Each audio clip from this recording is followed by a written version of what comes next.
Hi there, I've put together a series of videos relating to irritated shoulders, or post-surgical shoulders, or injured shoulders. Whatever your case might be, these exercises may be helpful for you. But while I am a physiotherapist, I may not be your physiotherapist. And if I'm not your physiotherapist, please consult with the appropriate healthcare professional prior to beginning these exercises. Shoulders are really tricky, and there's no need to make your pain worse just because you didn't do the right thing. So many of us physiotherapists these days are not necessarily available in person, but a lot of us are available via telehealth. So if you've not looked into that option, it's a good option to get a little bit of advice and to make sure you're doing the right thing. Let's begin. The first exercise I'm going to show you for shoulder mobility is one for very sensitive shoulders, shoulders that have recently had surgery or are injured to the extent where really lifting the shoulder is not feasible at all. So what I mean by this is perhaps if it was my right shoulder, coming out to here would be quite painful, coming out to here would be quite painful, any reaching out to the side would be quite sore, and certainly you wouldn't be able to come up over your head very easily without a lot of pain. So this little thing here is a cleaning device. It's kind of like a Swiffer. This one's actually Mr. Clean. So you want to make sure that there's nothing on the bottom so that it has some tackiness to it so it'll stay in place. You're going to place it down, sort of just a little bit behind the ankle of the foot on the same side. Then you can hold onto the handle. Now the idea with the handle is that it should be supporting the weight of your arm. As you reach forwards, sweep out to the side, and then come on back in. So if it's my right arm, I'm going to go out to 12 o'clock, out to 2 o'clock, back in. Out to 12 o'clock, out to 2 o'clock, back in. And those are my clockwise circles. And then I'm going to do counterclockwise circles. And I'm going to do about 10 of each and do this for about 5 minutes. Now just so you can see what it looks like from the side, I'm going to turn this way. So forwards, out, in, and you can make it into a nice smooth circle. The important thing is that you're not trying to drive the elbow back past the plane of the body. We do not want circles where the handle's coming close to your armpit. So forwards, out, so your circles are all out, in front, and slightly to the side of the body. Nice and gentle motion. 10 one way, 10 the other way. And this can be done for anywhere from 2 to 5 minutes. It's usually a pain reliever, so people typically like to do this for a nice long time. That's the Swiffer exercise. This next exercise that I'm going to demonstrate is called the Pendulum Exercise. This exercise gets prescribed a lot for people with painful shoulders that aren't moving very well. It is also very frequently done incorrectly. So what you want to do, we're going to pretend this is my right shoulder again. So you want to have a surface that you can lean on. This is fairly low. You could use a countertop, you could use a kitchen table, but this works fine for me because my back's happy, my hips are happy. So I'm going to put my hand here. Now my sore arm is going to hang towards the ground, completely relaxed.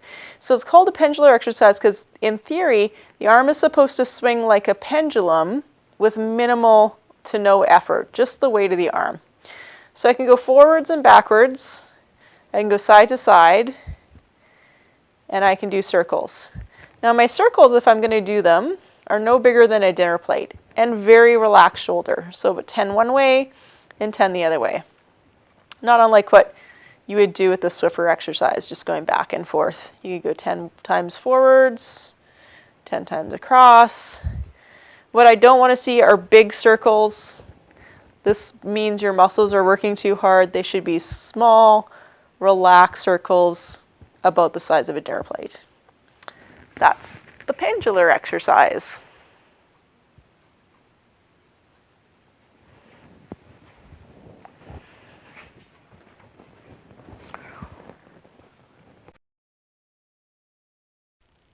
This exercise is called the Vanna White. If you've ever seen Wheel of Fortune, you'll know why it's called the Vanna White. Essentially what you're doing is sweeping your arm out like you're trying to bring attention to something beautiful and elegant on the floor. So we're going to do both arms at the same time.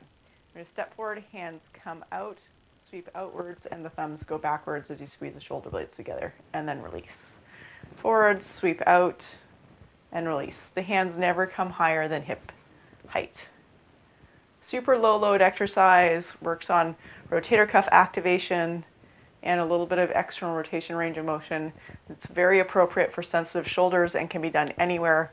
So I often ask my patients to do 10 to 20 repetitions every couple of hours during the day.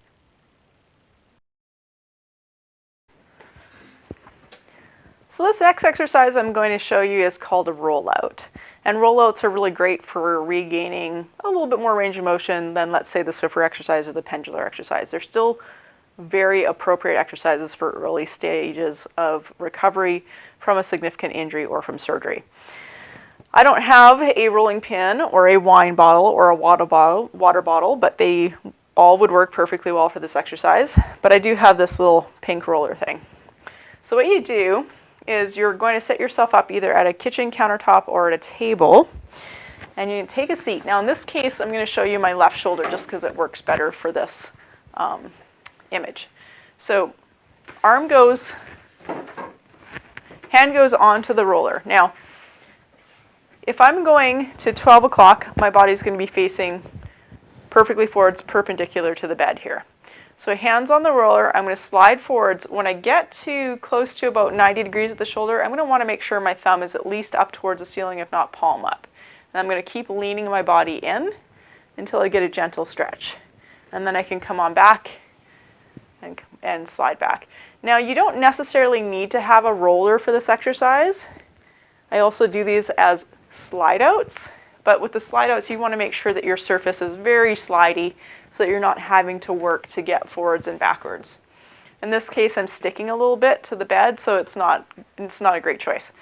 So arm here, forwards, thumb up towards the ceiling for any time you're getting past 90 degrees of shoulder reach, and then come on back. So that would be to the 12 o'clock position. Because this is my left shoulder, I'm going to want to do 12 o'clock, 11 o'clock, and 10 o'clock. If it was my right shoulder, I would do 12 o'clock, 1 o'clock, and 2 o'clock. So now I'm going to go out to the 11 o'clock position, so just slightly out to the side, and come on back in. And I would do approximately 10 of those, and then just a little bit farther out to 10 o'clock, and come on back in.